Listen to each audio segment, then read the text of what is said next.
فتح النبي يا رجاله، فتح النبي يا رجاله.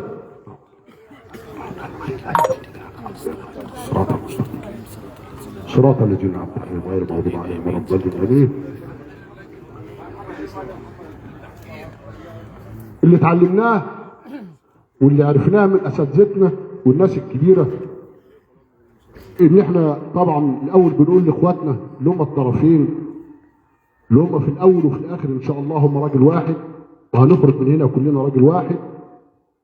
المتعارف عليه بنقول الصلح الابيض، والصلح الابيض ده يعني من سمات الرجال اللي احنا بنعهد وعهدنا منهم انهم فعلا رجال. يا ريت المبادره اللي احنا بنتمناها ان يكون اللي هو حاسس ماشي يا محمد، ماشي يا محمد احمد، ان هو شايف ان هو يقدر النهارده يخش بالمبادره دي ويقول دي يا رجاله دي عندنا، هيريح الكل وهنقصر المسافه على الناس. ومعروف المتعارف عليه وزنها ايه النهارده، الميزان اللي القضاه والناس اللي موجودين طبعا هيحسبوه ويقدروه التقدير الادبي والتقدير المادي، اللي احنا طبعا شايفين ان احنا الحمد لله رب العالمين كلنا ناس كبيره وناس تعي وتعرف قوي قوي المقدره اللي هتكون للناس والحضور والجمع اللي موجود على رؤوس الاشهاد، ان الراجل هيبادر ويوفر مسافات ومساحه نقعد نتحدث فيها. واحنا النهارده بنقول مش هنطلع من الجلسه دي ان شاء الله الا احنا عشمنا في الله ان نطلع راجل واحد، وفي الاول وفي الاخر احنا ان شاء الله راجل واحد. يا ريت وبياخد فرصته ويقعد 5 دقايق برضه على اساس نكمل، والكلام للعمده احمد السيسي. صلوا على رسول الله، وحدوا الله. اسمى اهداف الجلسات العرفيه اصلاح ذات البين. بعد اذن عم الحاج مجدي عبد العظيم، احنا بنعرض الصلح الجميل اللي هو لله تعالى، من عفا واصلح فاجره على الله، مع الاحتفاظ بالحقوق. حقوق ايه؟ لو واحد صلحنا ووافقوا الطرفين على الصلاح بنقص جروح، ما بنضيعش حقوق.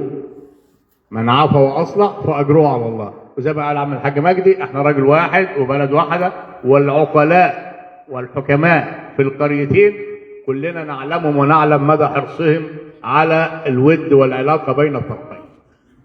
فاحنا بنعرض الصلح الجميل اللي هو لله تعالى قبل الاعتراف.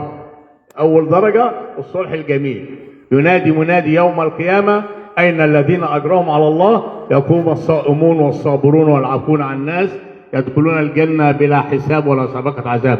ربنا يجعلنا واياكم منهم ان شاء الله.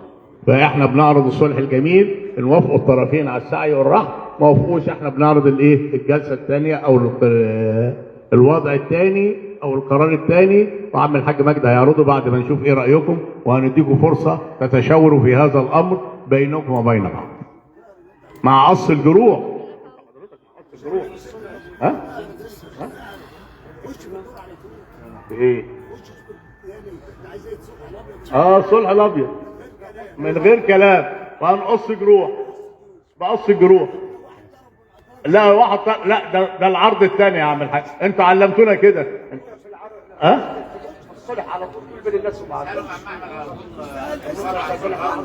يا عم الحاج، يا حاج عطيه، موافق على الصلح الابيض؟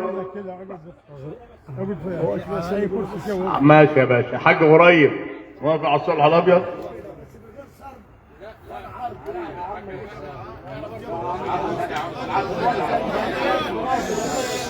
هذا بس بعد اذن حضراتكم. بعد يا عم الحاج، يا عم الحاج، احنا عايزين كل بلد تكبر واحد يتكلم عنه، تلتزم.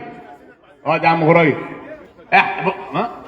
يا عم الحاج، يا عم الحاج، بعد اذن الطرف اللي هيتكلم من غير اذن،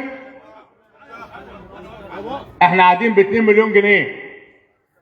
لو اي واحده تتكلم من غير اذن 100,000 جنيه على البلد اللي هتتكلم على طول.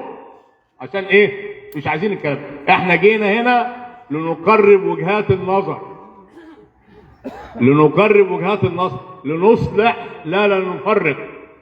احنا جايين كلنا بقلوبنا، والمنصه دي كلها جايه عشان تصلحكم على بعض، واحنا جايين لو هنراضيكم من جوابنا احنا موافقين. زي ما عمل الحاج مجدي، احنا كلنا مستعدين ايه؟ نراضي الطرفين من جوابنا. ماشي يا عم الحاج؟ طيب هذا عرض، ولو طرف ما وافقش بنعرض العرض الثاني اللي هو الاعتراف. ان واحد قال الموضوع ده عندي، بنشيل 50% من قيمة الرباط المتفق عليه، وبعد كده المجلس له الخيار في ال 50% التانيين. خليهم 10، يخليهم 100، يخليهم 200، هذا والمجلس وشأنه. بعد برضه بنشوف الجروح والايه والاصابات في القصه دي. يعني بص يا عم الحاج لطفي، اللي هيقول عندي اذا كان عنده جروح هنقصها، عنده الطرف الثاني جروح هنقصها. الموضوع ده ما فيش فيه حاجه، والاعتراف بالحق فضيله. وانا لما الخصم بتاعي يبقى قاعد معايا ويقول انا غلطت، انا خدت حقي، شفى صدري، طلعنا بنتيجه، واحنا عايزين نطلع بنتيجه. وانتم تعلموا انا شخصيا مدى حبي للبلدين ايه، ومدى حرصي على العلاقه الطيبه بين البلدين ايه. هنديكم فرصه برضو زي ما عمل الحاج مجدي، اللي يقول الموضوع ده عندي يبقى ما فيش موضوع ده عندي، هنسمع حجج. بعد اذنك يا عم الحاج نديهم فرصه 5 دقايق.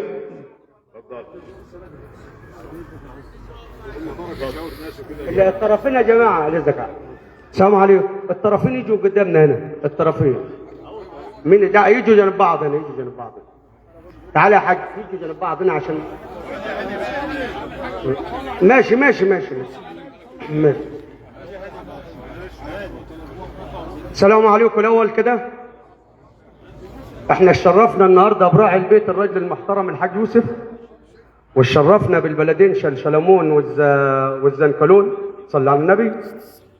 وسمعنا ان المشكله مش مشكله بلدين اصلا، المشكله مش مشكله بلدين، المشكله مشكله اخين في سوق، والسوق ده ثمره كله بيجني منه، التاجر بيجني، البياع بيجني، القهوجي بيجني، صلى على النبي. فمش كل اتنين اشتكلوا مع بعض في السوق هنقول المشكله مشكله بلدين. ما هو في السوق ده يطلع 100 بلد، وفيهم الصايب وفيهم الخايب وفيهم الفتان وفيهم الشيطان. فاحنا النهارده قعدنا عند الحاج يوسف بلدين بنتقاضى، لا انا مش ميتها، ابقى انا راجل فتنه لما بدي اقول الزنكلون وشلشلمون بتقاضوا، لا هم طرفين بتقاضوا. البلاد الثانيه اللي بدها تقول البلدين بتقاضوا هنقول لسه يا حاج بنتكلم. احنا في الصلح يا خال ماشيين. الناس يا عبد الحاج اتفضل. بيتكلم براحته، تمام، يقولوا اللي عايز يقوله، والكلام بنتوا ما بتجوش اعترض عليه.